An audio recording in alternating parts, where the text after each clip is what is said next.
जसप्रीत, ये सबसे अहम है क्योंकि विपक्षी गठबंधन को सबसे बड़ी उम्मीद इसी महाराष्ट्र राज्य से थी, क्योंकि इससे पहले कि विपक्षी गठबंधन एक होता और बीजेपी के खिलाफ लोकसभा का चुनाव लड़ता, महाराष्ट्र में ये ट्रायल पहले हो चुका था और इसीलिए महाराष्ट्र से उम्मीद की जा रही थी। लेकिन 19 का अगर हम पूरा रिजल्ट देखें, जो पिछला लोकसभा चुनाव था, तो यहां पर 48 सीटों में से एनडीए ने 38 सीटें जीती थी और यूपी के पास 9 सीट थी।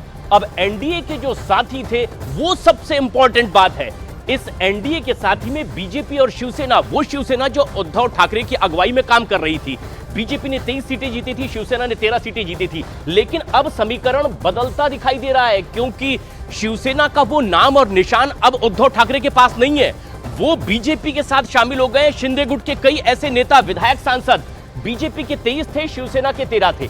अब सबसे खास बात यह है कि कुछ ऐसी सीटें हैं जिसे लेकर उद्धव ठाकरे ने अपने उम्मीदवारों के नाम का ऐलान कर दिया है। लेकिन खास बात यह है कि इस बार उद्धव ठाकरे को सीटों का बंटवारा बीजेपी के साथ नहीं करना था, साल 2019 की तरह, और यही विवाद की सबसे बड़ी वजह है। अब उनके साथी बदल चुके हैं, चुनाव बदल चुका है और उनके साथी हैं कांग्रेस, एनसीपी, जो कि उनके खिलाफ चुनाव लड़ रहे थे। और ये अगर हम आंकड़ा देखें शिवसेना का, ये सबसे अहम है, किस तरीके से इस पूरे क्षेत्र में ये वो खास सीटें हैं। मुंबई की 2 ऐसी सीटें हैं जिस पर खास तौर पर शिवसेना के नेता अपने उम्मीदवारों का ऐलान कर रहे हैं, तो कांग्रेस के नेता खास तौर पर यह दावा कर रहे हैं कि वो वहां से चुनाव लड़ चुके थे और ये उनकी परंपरागत सीट है। संजय निरुपम उन्हीं में से एक है, जो एक बार वहां से सांसद भी रह चुके हैं। कुछ सीटों पर अगर हम गौर करें तो यहां पर हम देख पाएंगे कि कुछ ऐसी सीटें हैं जो पहले एनसीपी के साथ कांग्रेस ने बांटी थी, लेकिन अब वो शिवसेना के साथ में बांटना पड़ रहा है। और यही विवाद है, सबसे बड़ी वजह यही है, क्योंकि अब शिवसेना चाहती है,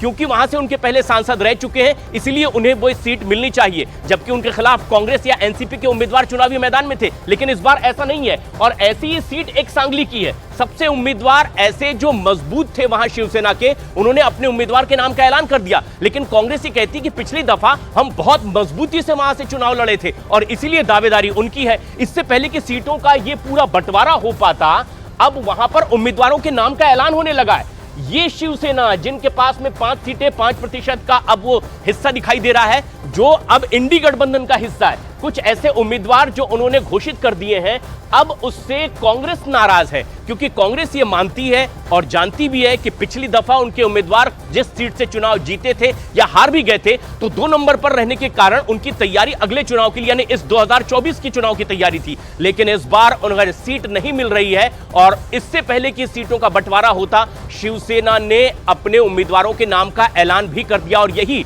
नाराजगी की एक बड़ी वजह है। मुंबई की 2 सीटें हैं, सांगली की भी सीट है, भिवंडी की सीट है और इसीलिए एक बड़ी दिक्कत है। और अब कांग्रेस ने कह दिया है कि यह गठबंधन धर्म का पालन शिवसेना उद्धव ठाकरे गुट की ओर से नहीं किया जा रहा है।